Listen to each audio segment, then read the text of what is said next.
So dear students, से पहले 2-3 topics हो चुके हैं एटॉमिक स्ट्रक्चर और केमिकल बॉन्डिंग के। नहीं अगर देखा है तो लिंक ऊपर दिया है, उस पर देख सकते हो। पॉज करोगे तो आई का बटन आएगा, उस पर तुम देख सकते हो। अच्छा, नेक्स्ट पार्ट आपको पता है क्या करना है? नेक्स्ट पार्ट ये है हम लोगों का कि हम लोग ये देखने जा रहे हैं, देखो रदरफोर्ड से, बोज एटॉमिक मॉडल से और कैथोड रे एक्सपेरिमेंट से, डाल्टन्स एटॉमिक थ्योरी से ये पता चल चुका है कि एटम फर्दर डिवाइडेड है। किसमें? इलेक्ट्रॉन्स में, प्रोटॉन्स में, न्यूट्रॉन्स में। ये सारी चीज़ें हम लोगों को पता है। तो अब हम लोग क्या करने जा रहे हैं? अब हम लोग उसकी डिटेलिंग करेंगे। क्या होता है, न्यूट्रॉन पे कितना चार्ज होता है, प्रोटॉन पे कितना चार्ज होता है, इलेक्ट्रॉन पे कितना चार्ज होता है, कैसे ये अरेंज होते हैं। तो very interesting topic is coming up. बहुत अच्छा लगेगा, बिल्कुल कॉन्फिडेंस से भर जाओगे। अच्छा, जो लोग ऑनलाइन क्लासेस लेना चाहेंगे वो नीचे की ओर मेरा लिंक चल रहा है, नंबर्स चल रहे हैं, उस पर कॉल कर सकते हो। तो एटॉमिक नंबर स्टार्ट करने से पहले हम लोगों को क्या क्या पता चल चुका है? We have understood we have a proton, then we have neutron also, then we have electron. So there are three important species, they are known as fundamental particles of the atom. इन्हीं को सारी मतलब वैसे तो we have सब atomic particles, हमें पता है एटम्स के अंदर लगभग 35 to 40 पार्टिकल्स ऑलमोस्ट हैं, लेकिन उनमें से भी फंडामेंटल पार्टिकल्स हम लोगों के पास कौन से हैं? प्रोटॉन। तो इसके ऊपर बहुत अच्छे क्वेश्चन मिलते हैं। इसके ऊपर इन सब के ऊपर चार्ज क्या है, तो सबसे पहली चीज़ चार्ज चेक कर लेते हैं। फिर उसके बाद इनका मास क्या होगा, ये भी इंपॉर्टेंट चीज़ बन जाती है कि मास कितना होगा। तो ये सारी चीज़ें डिस्कस करते हैं। तो प्रोटॉन के ऊपर चार्ज कितना होता है? Plus 1.602 into 10 to the power minus 19,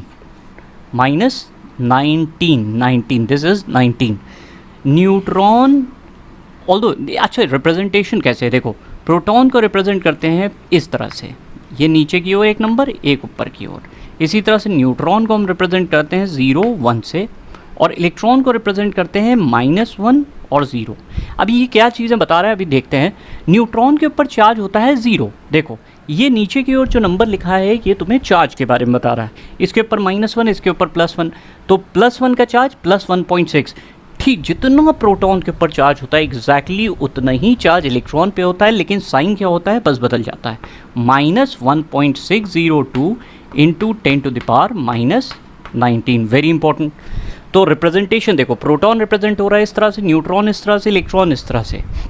अब सेकेंड पार्ट आया इनके मासेस, जो हम लोगों ने देखे। तो मासेस कितने हैं? देखो, मासेस इंपॉर्टेंट पार्ट है, ध्यान रखना। इनके मासेस वैसे जो सिंपल वे में है, इसका मास माना गया है 1 यूनिट। न्यूट्रॉन का भी मास माना गया है 1 यूनिट। इसका मास इलेक्ट्रॉन का नेग्लिजिबल है। ये तो रदरफोर्ड ने भी बताया था कि नेग्लिजिबल है, नेग्लिजिबल। देन इनका एटॉमिक मास यूनिट। अब ये एटॉमिक मास यूनिट जो होता है ये कंपैरिजन के लिए यूज़ होता है, AMU, एटॉमिक मास यूनिट। तो इसका एटॉमिक मास यूनिट पहले प्रोटॉन का देखते हैं, इससे पता चलेगा कौन सा पार्टिकल ज़्यादा वेट वाला है, ज़्यादा भारी है। तो देखो, प्रोटॉन का जो वैल्यू आती है वो आती है 1.007825। इसी तरह से न्यूट्रॉन का जो नंबर आया है वो आया है 1.008665। इलेक्ट्रॉन का देखो 0.000548 अब यहाँ से चेक करो, मास से साफ साफ पता चल रहा है कि सबसे ज़्यादा मास तो न्यूट्रॉन का है कंपैरेटिवली। वैसे तो दोनों का मास सेम बोले जाते हैं, लेकिन नहीं, न्यूट्रॉन का मास ज़्यादा है। तो ये एक इंपॉर्टेंट पार्ट है, ध्यान रखना कि न्यूट्रॉन का मास ज़्यादा है। तो ये हमारे पास निकल के आया है कि हमें पता चला कि हमारे एटम में कितने छोटे छोटे पार्टिकल्स हैं, इलेक्ट्रॉन्स हैं, प्रोटॉन्स हैं, न्यूट्रॉन्स हैं, उनके चार्जेस क्या है। देखो, वन बड़ा इंपॉर्टेंट है, क्वेश्चन पूछा जाता है, इसको लिख लेना। ये एटॉमिक मास यूनिट के हिसाब से इनके चार्जेस हैं। तो हमें 3 इंपॉर्टेंट पार्टिकल्स पता चल गए। अब सेकेंड पार्ट हमारे पास क्या बचा? देखो, सेकेंड पार्ट है एटॉमिक नंबर क्या होता है। अब यहाँ से तुम्हारी बड़ी इंटरेस्टिंग केमिस्ट्री स्टार्ट होती है। एटॉमिक नंबर क्या है, एटॉमिक मास क्या है, किस तरह से रिप्रेजेंट करते हैं। तो देखो, इनका जो तरीका है रिप्रेजेंट करने का, किसी भी एलिमेंट को याद रखना, क्या बोल रहे हैं? एलिमेंट को रिप्रेजेंट करने। जैसे मान लो अगर हम लोग लिखें कोई भी एलिमेंट है, उसको रिप्रेजेंट कर देते हैं x से। जो इसका एटॉमिक मास होता है, भी बताते हैं एटॉमिक मास यूनिट क्या होता है। उसको a से रिप्रेजेंट करते हैं ऊपर की ओर, सब सुपर स्क्रिप्ट है, लेफ्ट साइड सुपर स्क्रिप्ट, और z एटॉमिक नंबर बताता है। तो z हमें क्या बता रहा है? Atomic number, atomic number. एक एग्जाम्पल अभी देखते हैं, अभी ऑटोमेटिकली क्लियर हो जाएगा। ए क्या है? एटॉमिक मास। Atomic mass. जैसे एक एग्जाम्पल ले लेते हैं, सपोज़ करो हम लोगों ने एक एग्जाम्पल लिया कैल्शियम का। कैल्शियम तो लोगों ने पढ़ा है, इसका एटॉमिक मास होता है 40, इसका एटॉमिक नंबर होता है 20। तो जो कैल्शियम का नीचे की ओर नंबर लिखा है, राइट साइड डाउन, इसको कहते हैं, जब कोई चीज़ नीचे लिखी जाती है तो उसको कहते हैं सब स्क्रिप्ट। सब स्क्रिप्ट। और जो ऊपर की ओर लिखी जा रही है उसे क्या कहते हैं? Super script. Super script. तो ये हमारे पास अभी हम लोग बहुत से एग्जाम्पल्स करने जा रहे हैं जिससे हम लोगों को पूरा आइडिया मिल जाएगा। तो अब देखो एटॉमिक नंबर क्या होते हैं, ठीक है? तो atomic number, what is atomic number? Atomic number रट डालना। एटॉमिक नंबर का मतलब होता है number of protons. Number of protons in the nucleus. ये इंपॉर्टेंट चीज़ हो गई, क्योंकि लोगों को लगता है नंबर ऑफ इलेक्ट्रॉन्स को हम लोग कहते हैं एटॉमिक नंबर। नहीं, आपको अलग चीज़ सीखनी है। वो चीज़ क्या है? एटॉमिक नंबर का मतलब होता है number of protons in the nucleus, ठीक? Although in a neutral atom atomic number must be the number of protons. Atomic number पहली चीज़ तो नंबर ऑफ प्रोटॉन्स है, number of protons. if the atom is neutral then it is equal to number of electrons also। अगर मतलब कोई भी atom neutral होता है, जब उस पर कोई चार्ज ना हो, ना तो प्लस का हो ना माइनस का हो, ज़ीरो चार्ज हो, तो हम कह सकते हैं उस वक्त atomic number number of protons और नंबर ऑफ इलेक्ट्रॉन्स के बराबर ही होता है। ये इंपॉर्टेंट चीज़ है। एटॉमिक मास क्या होता है? Very simple. अब दे आर वेरी इंपॉर्टेंट, इनको बहुत अच्छी तरह से, इससे बहुत क्वेश्चंस मिलेंगे, बहुत ज़्यादा क्वेश्चंस मिलेंगे। पाओगे तुम्हारे क्वेश्चंस कितनी आसानी से हो रहे हैं। एटॉमिक मास का मतलब होता है sum of number of protons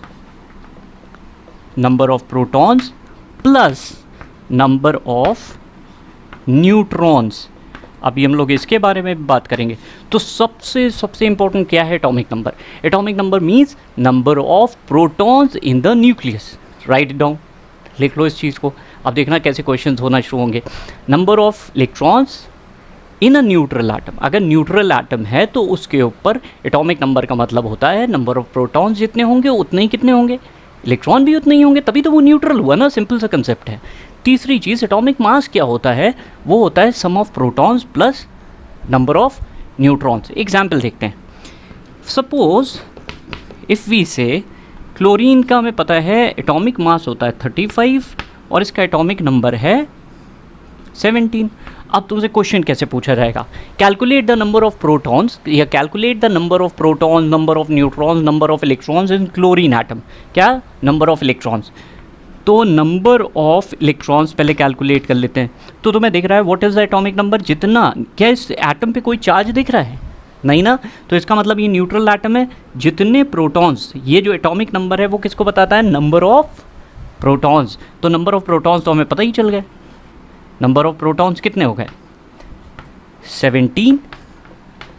क्योंकि ये क्लोरीन एटम न्यूट्रल है, इसलिए जो इसका नंबर ऑफ प्रोटॉन्स है उतने ही क्या होंगे? नंबर ऑफ इलेक्ट्रॉन्स, यानी कि इसके नंबर ऑफ इलेक्ट्रॉन्स भी कितने हो गए? 17। अब तुम्हें पता है एटॉमिक मास जो होता है, जो ये लिखा हुआ है, it is the sum of protons plus number of protons, sum of number of neutrons. क्या करना है? हमें पता है इसका मास 35 है, हमें ये भी पता चल गया नंबर ऑफ प्रोटॉन्स इसमें कितने हैं? 17। That means number of neutrons will be equal to, it will be an important case. एक बहुत इंपॉर्टेंट केस आएगा जिसमें आइसोटोप्स के बारे में हम लोग पढ़ेंगे, बहुत इंटरेस्टिंग आने वाला है नेक्स्ट पार्ट। तो इसके बाद हमारे पास कितना हुआ, कितना आया? Number of neutrons. Number of neutrons कितने आए बताओ जल्दी से। तो नंबर ऑफ न्यूट्रॉन्स आ गए 18, आ गए ना? क्लियर ना?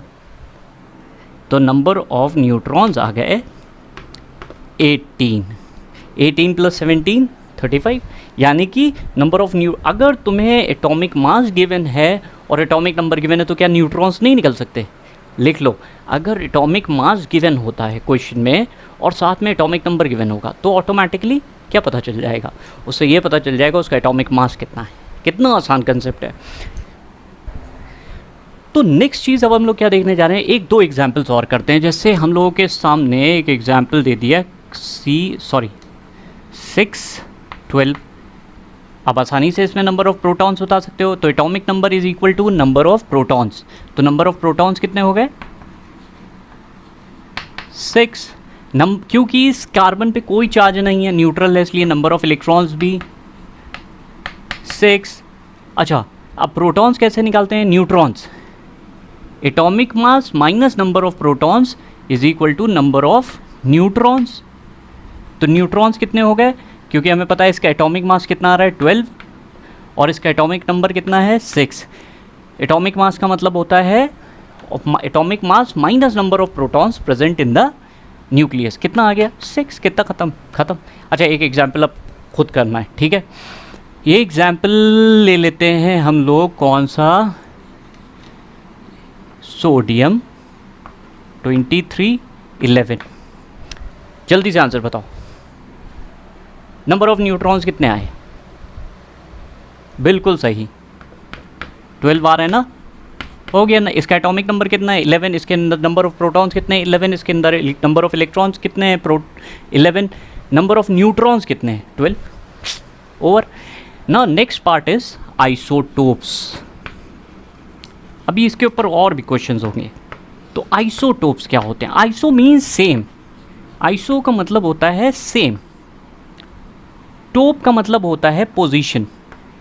मतलब ऐसे एलिमेंट जिनकी पोजीशन जो है वो क्या हो? पीरियोडिक टेबल में सेम। अब इनकी डेफिनेशन क्या है? इनकी डेफिनेशन है they are the elements of the same group having same atomic number but different atomic mass. लिख लो, they have same atomic number, very important, atomic number. What is the definition of isotope? Same atomic number, element of same element, atom of same element, atom of same element. 3 words, सिर्फ 3 words हैं इसमें। element, atom of the same element, having same atomic number but different atomic masses, different atomic masses. इसके ऊपर बहुत से examples हैं जो हम लोग करेंगे। तो बहुत इंपॉर्टेंट आइसोटोप्स का एग्जाम्पल बनते हैं। Isotopes they have same atomic number but different atomic masses, ठीक है, चीज़ ध्यान रखना। अब देखने जा रहे हैं हम लोग आइसोटोप्स कौन कौन से एग्जाम्पल हैं। देखो, सबसे इंपॉर्टेंट आइसोटोप हाइड्रोजन का सबने सुना है। ये देखो यहाँ पे सबके एटॉमिक नंबर्स सेम हैं लेकिन एटॉमिक मासेस क्या है? डिफरेंट। देखो, सबके एटॉमिक नंबर सेम है ना, इसको कहते हैं प्रोटियम, ड्यूटीरियम, ट्रीटियम। पूछा जाता है क्वेश्चन में, give the examples of isotopes. Protium, tritium is an isotope of hydrogen. तो यहाँ पे याद रखना, इसको हम कहते हैं प्रोटियम, प्रोटियम, ड्यूटीरियम, ड्यूटीरियम, और इसको क्या कहेंगे? ट्रीटियम। तो पता है ना, अभी ड्यूटीरियम का एग्जाम्पल पढ़ोगे जब न्यूक्लियर रिएक्टर्स वगैरह पढ़ना है ना, तब वहाँ पे आते हैं आइसोटोप्स। अच्छा, कभी सोचा है कि हम लोगों के पास कई बार आर्कियोलॉजिकल सर्वे में जब हम लोग खुदाई करते हैं कहीं पे, तो हमें कुछ पुराने ज़माने की चीज़ें मिलती हैं, तो उनको कैसे पता करते हैं कि they are 4000 years, 3000 years old? उसके लिए एक बहुत इम्पोर्टेंट आइसोटोप का यूज़ होता है। कार्बन का एक आइसोटोप है, पहले तो कार्बन का एक ये कार्बन का आइसोटोप है, एक कार्बन का आइसोटोप ये होता है, और एक आइसोटोप कार्बन का होता है C14। ये वाला आइसोटोप हेल्प करता है कार्बन, जो पुरानी हमें चीज़ें मिलती हैं ना, उनको कितनी पुरानी है उसके बारे में पता करता है ये आइसोटोप। तो कार्बन का ये आइसोटोप बहुत बहुत इम्पोर्टेंट है। C14, इसी को कहा जाता है कार्बन 14 डेटिंग। इम्पोर्टेंट। तो कितना अच्छा, कितनी हेल्पफुल है आइसोटोप्स, हमें कितनी चीज़ें बता सकते हैं, हमें बता रहे हैं कितनी पुरानी हमारे पास चीज़ें हैं, क्या है। फिर सेकेंड पार्ट आता है कि what are their properties, their facts. Since they have very important, there are 4 important facts. पहला इंपॉर्टेंट फैक्ट क्या है? they have same atomic number, therefore they have similar chemical properties. They have similar chemical properties. तो similar chemical properties होती हैं, similar chemical properties. अब similar chemical properties क्यों होंगी?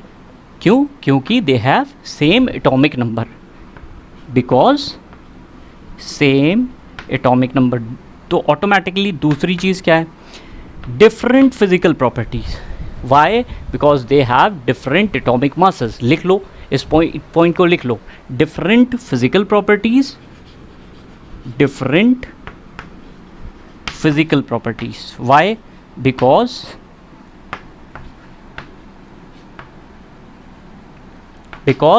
Different atomic masses. तो इसलिए बड़ा इंपॉर्टेंट होता है क्योंकि इनका एटॉमिक मास डिफरेंट है.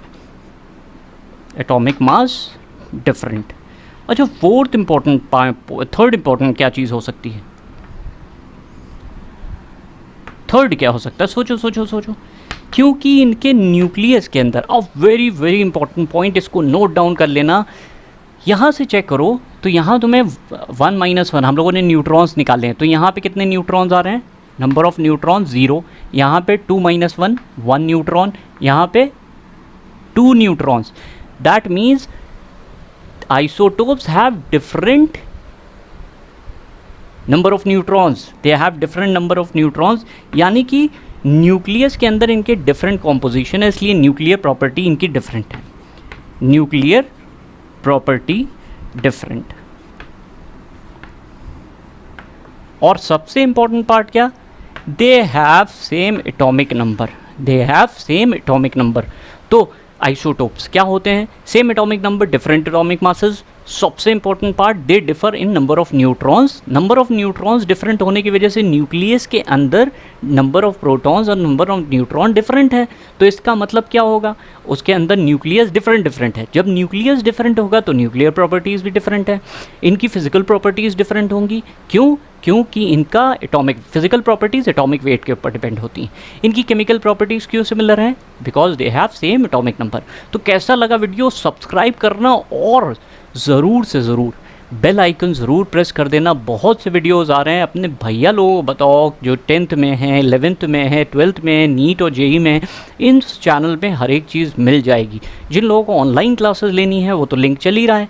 तो वो लोग के लिए स्पेशली क्वेश्चंस हैं, डाउट क्लासेस होंगी, क्वेश्चंस होते रहेंगे, उनको एक सीरीज़ दी जाएगी टेस्ट की, वो लोग कर सकते हैं. तो कैसा लगा? सब्सक्राइब और शेयर ज़रूर करो बच्चों. ज़्यादा अपने दोस्तों को बताओ, अपने फ्रेंड्स को बताओ, अपने कोलीग्स को, अपने जो लोग तुम्हारे रिलेटिव्स हैं, दूर रहते हैं, जिनके पास नहीं है टीचर्स अवेलेबल, वहाँ तक ही पहुँचाओ. तो कैसा लगा वीडियो? ज़रूर लाइक करो और शेयर करो. Thank you.